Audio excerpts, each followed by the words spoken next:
Hello and welcome to the FEZ show. It is Friday the 24th of April and today we'll be previewing the Race at Home event in Hong Kong, which marks round one of the championship. Now remember, if you are enjoying the content, please hit that like, please hit that subscribe button. We appreciate it massively.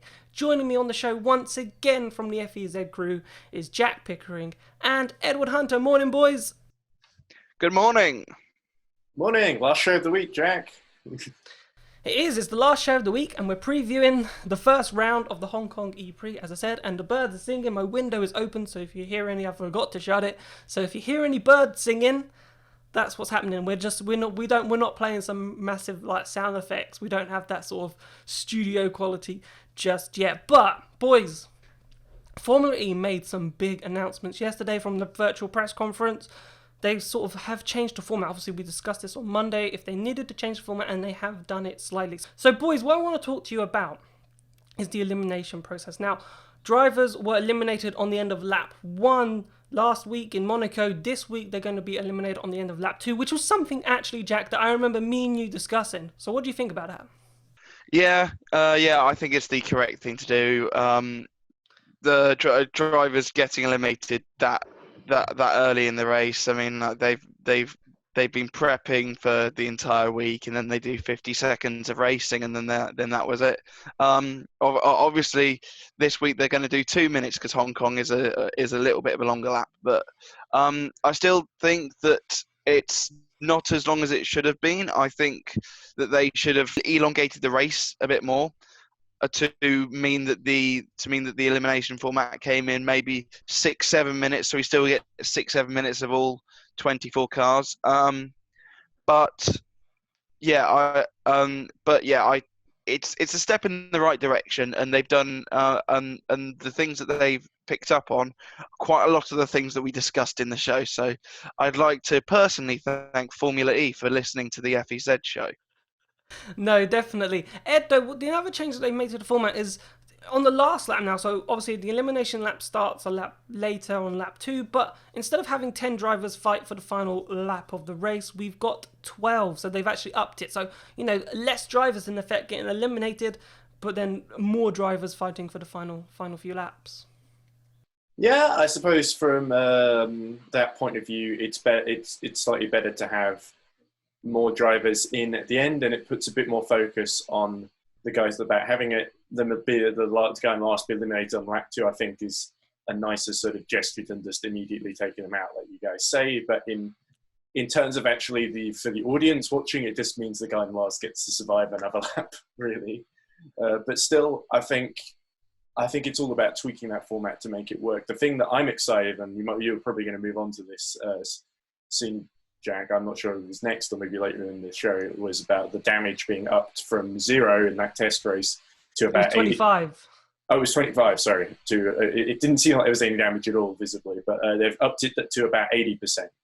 And I'm excited to see that, especially interesting because the last time Formula E went to Hong Kong, the race ended with Sam Bird running into the back of Andre Lotter, as you'll probably remember, and giving Andre Lotter a puncture. And there was this big debate about whether the Formula E car, Gen 2 cars particularly, whether they encourage that kind of contact too much. And now we see this sort of happening in the sim racing world too, with them having to up the damage. So I hope that means, especially in the Formula E drivers race, I think the sim races are slightly better behaved, in my opinion.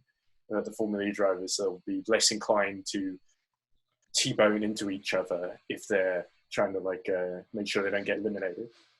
So actually, before I talk about that, I just want to throw in one thing, which I think is really interesting.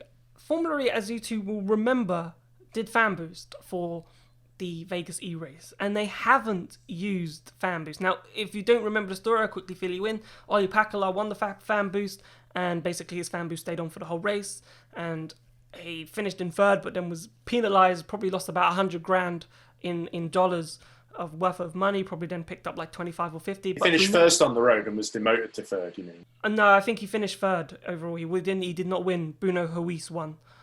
He won on the road because he was ahead of Huis, I remember. And then they demoted him after. You can look at it. Sure Huis won. Yeah, because I remember Pakala finished third in the end. On the road. Huis won outright. Pakala won, then got the penalty. That was it, yeah. So that's what I'm did saying. Win. Okay, fine. On the road, but yeah. Okay, so there you go. He had a big advantage, like you said. So 200 grand basically he lost through no fault of his own because the £1 million prize pot was shared. So the thing is, you can't simulate fan boost in R Factor 2. Technically, you can't just put a button and that gives you extra power. It's not encoded into the game. But you could have maybe told the drivers, rather than racing at 250 kilowatts an hour, which they are, you could get them to race at attack mode at 235 or 200 and make it properly realistic and run at 200. And then they could have done a fan boost, technically. And they could have told a driver, okay, if you win the fan boost, you can go for 250 for one lap compared to the others who are running at either 235 or at 200. I just want to get your thoughts on that. So they haven't used fan boost. This is like the first event they're not actually using fan boost, and they could technically use it if they do it in that way. You know, having someone do it for 250 for a lap, and then that's it. That's your fan boost, Jack. Well, yeah, I am not a technological master, so I don't know how it would work, or or just how just in general. But no, I think because fan boost is one of the whole ethoses of Formula E. I think that it would make sense for them to involve fan boost, but yeah, it depends on how they implement that, and also they should have really done it they should have really tried it for the test race, because the thing is they can't really implement it now, because if something goes wrong again, everyone's going to be up in arms, because we saw what happened in Vegas. And I think that what they've gone for there is the old saying, what happened in Vegas stayed in Vegas.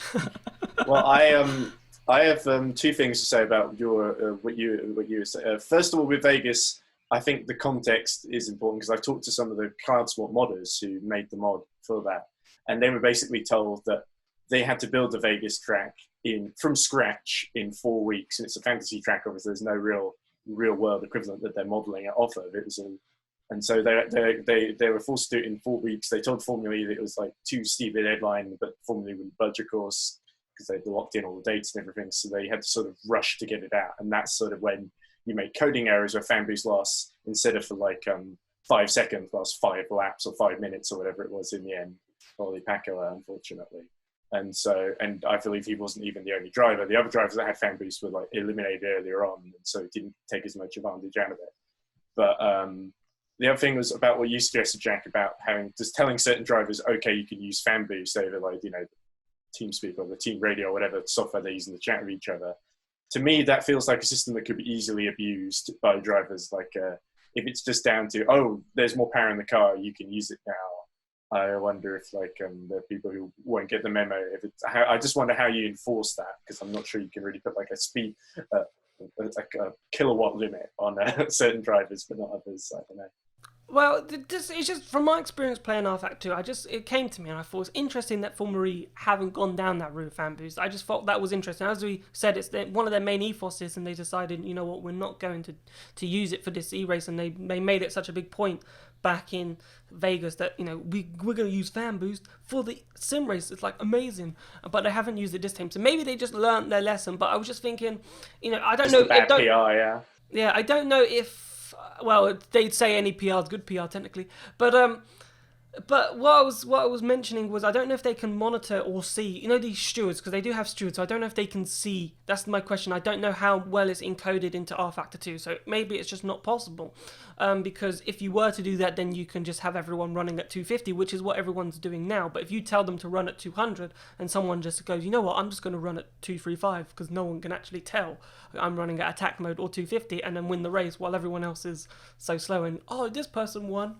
but he's like, yeah, secretly I cheated, but which you could get, but I don't know how it's encoded. But what you alluded to earlier though actually is the damage model. So yes, it was 25% before, and it has increased to 80%. Now I said, and I stand by what I said, obviously there was talk last Saturday that they wanted to increase that to 100%.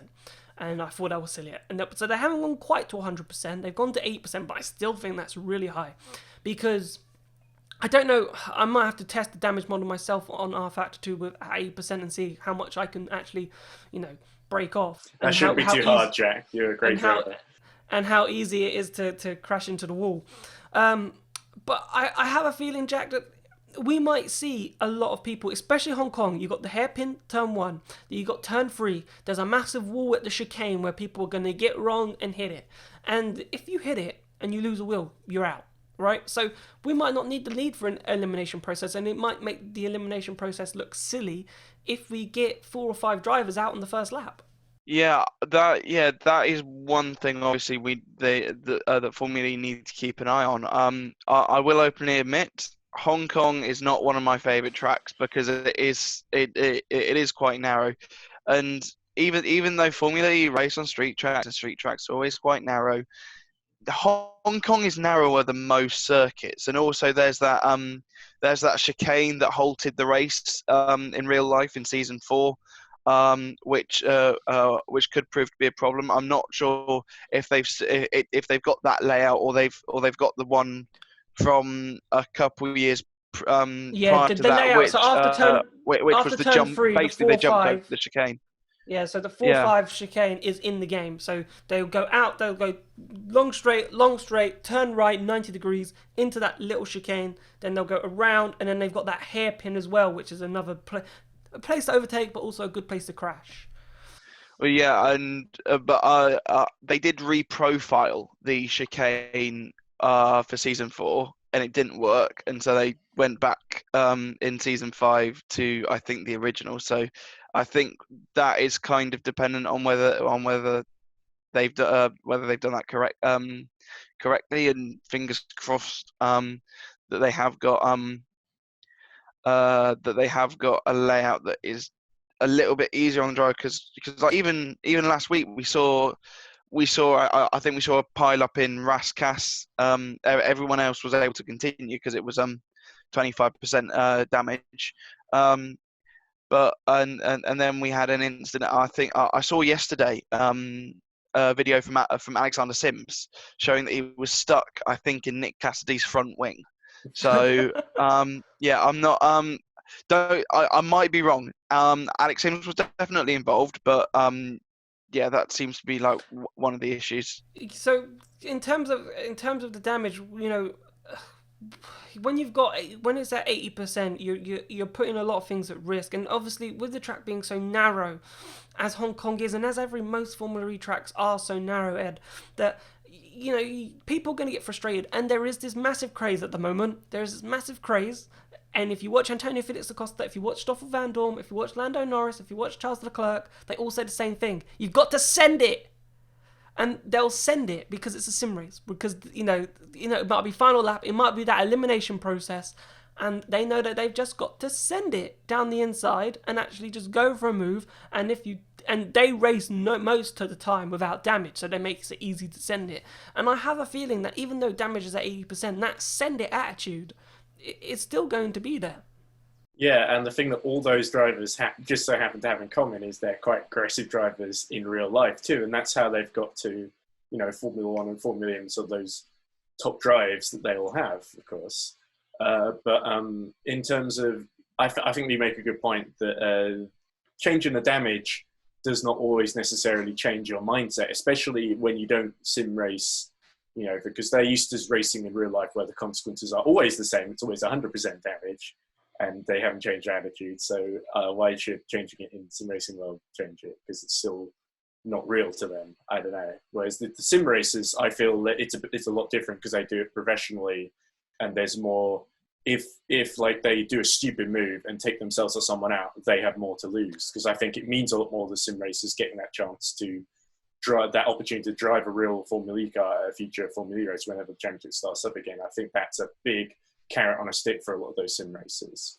I think you make an amazing point there, which I was just about to pick up on, was that the prizes. For example, the sim races, there's a lot at stake. You know, there's the chance to drive around a Formula E track, for example, in a Formula E car, I believe.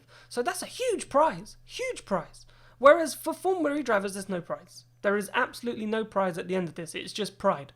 right? That at the end of the day, no one's gonna care that they won the E-Race Championship race at home. No one, even the person who win that, he's not even gonna put that on his top 10 list of things that he's achieved in motorsport. Like, it's just a bit of fun for these Formula E drivers, but for the sim racers, Jack, it's really professional, and that's probably why the racing was so much cleaner, is because there's a lot on stake. Like in the E-Race in Vegas, there was a lot on stake in terms of money, but in terms of an opportunity this time, there is a lot at stake for those sim racers.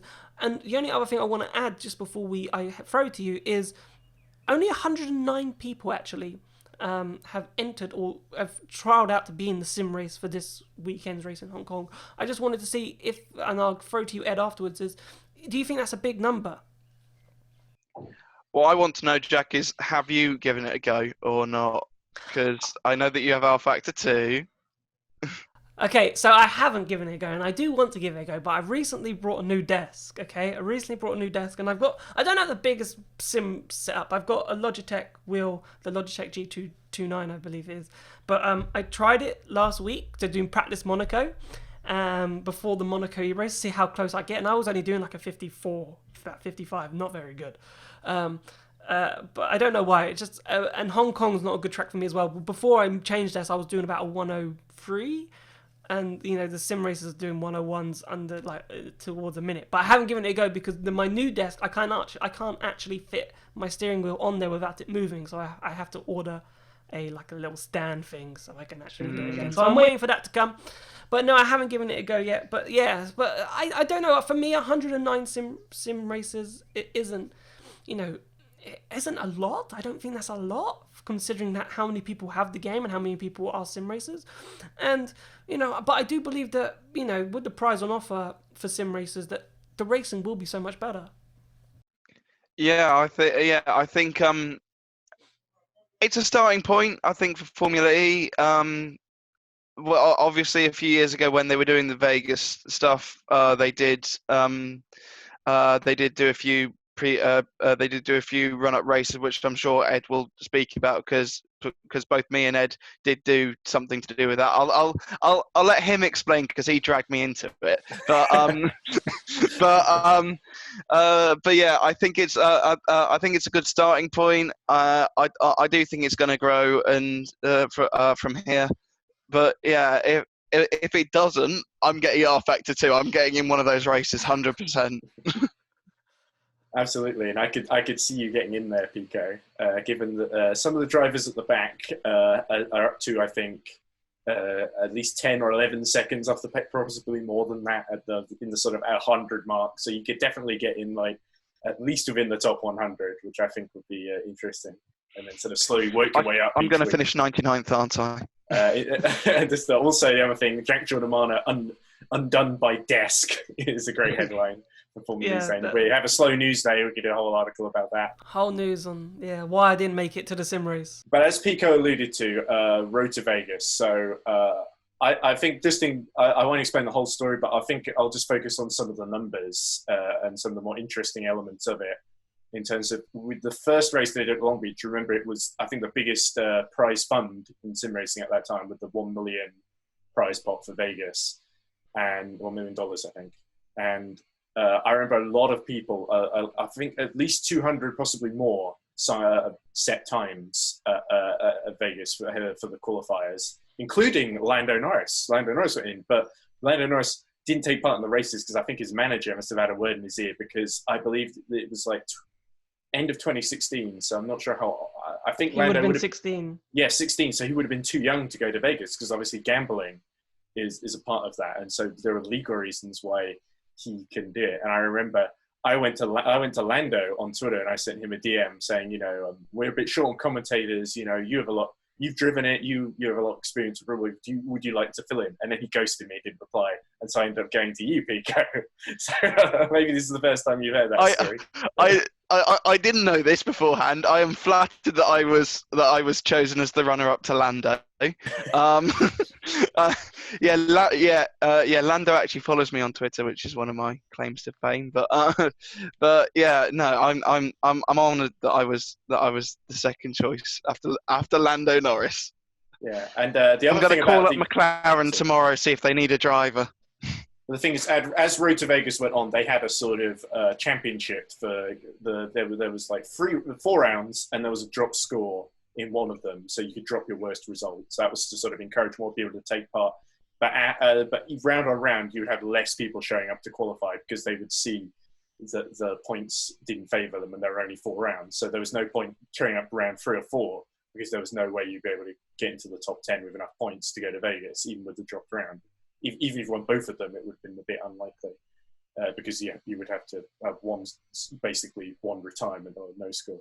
There were less and less. I think by the final round in London, they weren't even broadcasting these sort of semi-finals. It was just the final on the Sunday because there just weren't enough people showing up. Anyway, but a lot of the same people showing up out of those. New faces, obviously, since then, but a lot of the same really top guys like Kevin Siggy, Graham Carroll, Ildi Pacala from Road to Vegas showing up. So that's good to see them again. Yeah, for sure. It's definitely good to see some obviously top sim racers, and it's good that anyone can get a chance. It's a bit like the FA Cup, and it depends on how hard you practice. You got a chance of actually making it. But what I want to talk about then is the last sort of major change that they made. Is that the final race is now a double header. So instead of finishing on the 13th of June, we will now finish on the 6th and 7th of June. I reckon they did that simply because we're not going to Berlin. So they could have just finished it earlier. But the big one, Jack, is that it's a double point event for both races, as so far that we understand. So the 6th and the 7th will be double points. Now, I think they've just done that to ensure that the championship goes down to that weekend. Well, yeah, I think I'm a bit surprised that they've changed the dates, and that they've now changed it from the final date on the 13th to a week earlier. I'm guessing that that is to do with the fact that some of Europe are now coming off their lockdown. I know Austria have reopened some schools, and same with Norway is a little bit relaxed, as well as Germany. I think, might be wrong. Yeah, but, Germany's sort of starting to relax. You're all right. But yeah, I think it's going to make that final weekend even more crucial, and it's going to be exciting about where they're going to put it. Because I would presume that it would be that those last 2 races would be the same track. So it's going to be quite exciting to see where that location is going to be. Whether it's going to be something like they might even go to Valencia or something in the virtual world. I feel like I've said Valencia about 50,000 times on this show over the last few weeks, but no, I think definitely I think definitely it could be exciting, but I think it's going to be very focused on where it's going to be to ensure that to see who will win this fight, and to see whether anyone can challenge like the top guns right now, because we've had Maxi Gunter and Stoffel Van Dorn, who basically dominated the Monaco test race. So yeah, I think I'm actually really excited for tomorrow. Yeah, to be honest with you, Jack, if we do go to Valencia testing, I think you're the first person I'm sending, because it seems like that you really want to go. Or maybe he just wants a holiday. Yeah. Yeah. Holiday to Valencia. I just want to leave the country. Right, so the last thing we want to talk about is obviously it's being broadcasted now.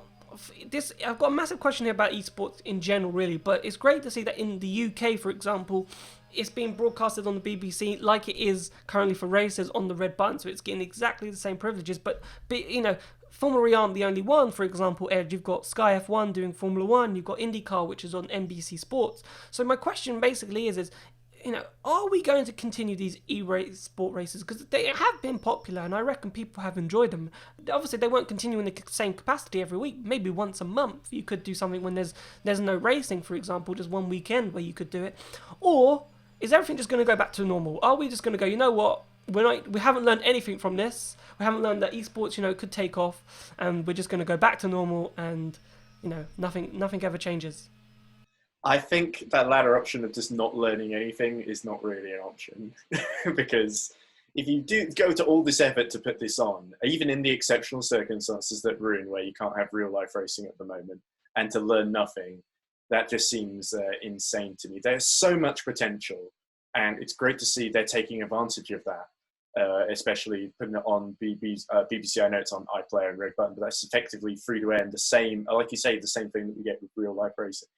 I definitely really hope they carry on the sim racers competition after we have real life Formula E start again, because obviously the drivers, once they're out flying again, their availability won't be in the same situation that it is now. Obviously, Sam Bird's still not taking part, but that's his decision. And we still got Nick Cassidy, so that's still pretty good. And I pretty much agree with that, the first option. I really hope, because we had 3 years after Vegas where we didn't have any sim racing, where they were focusing on mobile games and things weren't really taking off. The experience wasn't really right. And I think this is so encouraging to see them putting the effort in, having Jack Nicholls, Darren Franchitti, Nikki Shields even on the presenting, trying to make it feel really professional. I really hope as we get more interviews with the sim racers, because especially guys like Graham Cowell, Ollie Paco, they're such great characters. And I would love to hear more from them, as well as the Formula E guys. Obviously, it's great to hear from Mexican Furring Company.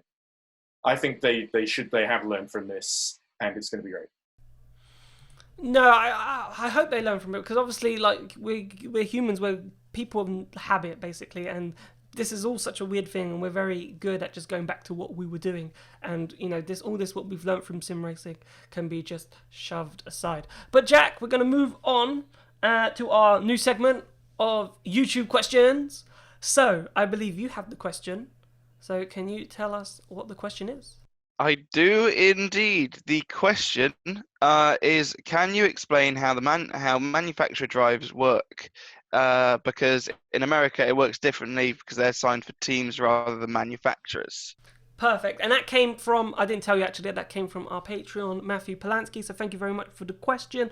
So we did a little bit of research on it, and it is slightly different, but very similar at the same time. So the main difference is in America. So for example, Ford Chip Ganassi Racing is probably the best example to have with that, Ed, because you've got drivers who are signed for Chip Ganassi, not actually Ford. They might represent Ford in other areas, but if Ford were to pull out of IMSA, for example, then those drivers are contracted to Chip Ganassi Racing, so that they might have a drive in that series even though Ford have left, for example. I think the only difference for in America is Chevrolet with Corvette, because the likes of Jan Magnussen, who I know is left now, and Antonio Garcia and Tommy Milner, for example, they are Chevrolet drivers. That is a Chevrolet team. If Chevrolet pull out, they're gone. They'll have to find new seats somewhere else. So, but I think most of them are, if you think IndyCar, they drive Penske and then they drive for Chevrolet or Honda, whoever the engine manufacturer is at that time.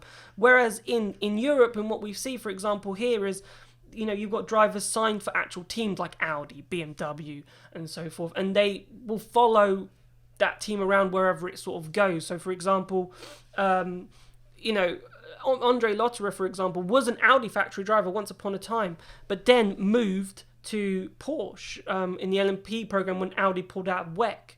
Therefore, Andre Lotterer went to Porsche, and then when Porsche came into Formula E, he was a Porsche factory driver and basically had the option: you can come to us or stay at Techeetah, but we'd prefer you to come to Porsche. And obviously he went with his factory drive, so he drives with the factory team. Like Degrassi, he's an Audi driver. So I think that's the main difference, Ed, that you're part of that team. So, and I think you've got a really interesting story about Da Costa and Frines as well that you want to share. Yeah, exactly. More specific Formula E story, and because I think you're right. There's definitely this culture with in the United States, in IndyCar, NASCAR, those sorts of things, where the teams are independent, but there's manufacturers backing. The manufacturers don't get to pick drivers and stuff. And I think in Europe it's a bit different. The manufacturers have more influence over driver decisions. And I think a good example of that is Formula E in season 3, when Antonio Felix da Costa and Robin Frines, who are of course good friends, but they were teammates at the time. And the Andretti team loved working with Robin Frines. He joined in season 2 and scored a podium with them very early on. And season 3, they didn't do quite so well. BMW was taking over the team. And basically, BMW wanted Frines out because he was an Audi contracted driver at the time. He drove for them in Blancpain GT Endurance.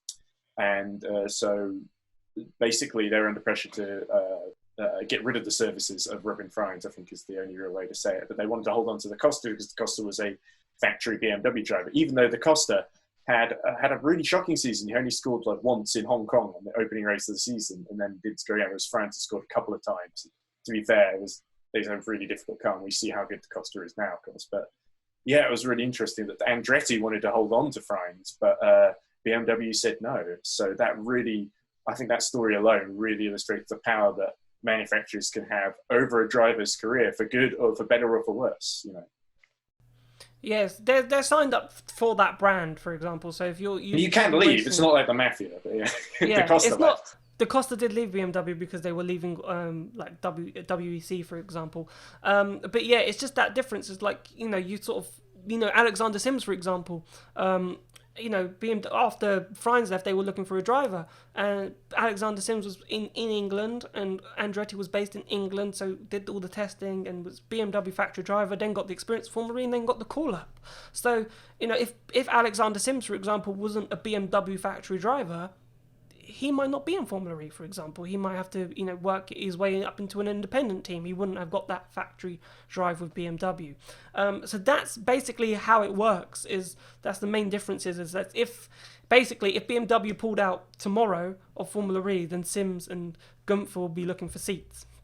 I don't think Gunther technically is a BMW factory driver yet, but nor was Abt, for example, at Audi. He then worked over those seasons, and then season 4 he got the call to say that he was an Audi factory driver. So, but if Audi was to leave, Abt would have to find a seat somewhere else in Formula E, or just go and race for Audi somewhere else, basically. But boys, we're running out of time. I think great show. Really enjoyed it. Let's hope for a really good E-race tomorrow. I think one word, mini predictions. Ed, I'm going to start with you. Who's going to win tomorrow? I think Stoffel Van Dorn will win the Formula E race, but if Graham Carr shows up, he will win the Sim Racers race. But at the moment, it looks like it's going to be Kevin Siggy. More than one word, Jack. Van Dorn. Van Dorn. I'm going to say Van Dorn as well. I think, yeah, he's good. I'm gonna go Maximilian Gunther, but I'm going to say Da Costa will get on the podium and prove his worth of sim racing as well. Boys, thank you so much for coming on the show. Been a pleasure as always. No worries, Jack. See you next week. And please remember, if you're enjoying the show and you're loving us, you can hit that subscribe button. It's there. It's so adorable and cute. It just needs to be pressed. And also smash that like button, because that really helps us as well. Thank you so much. You've been watching the FEZ show, and we will see you on Monday.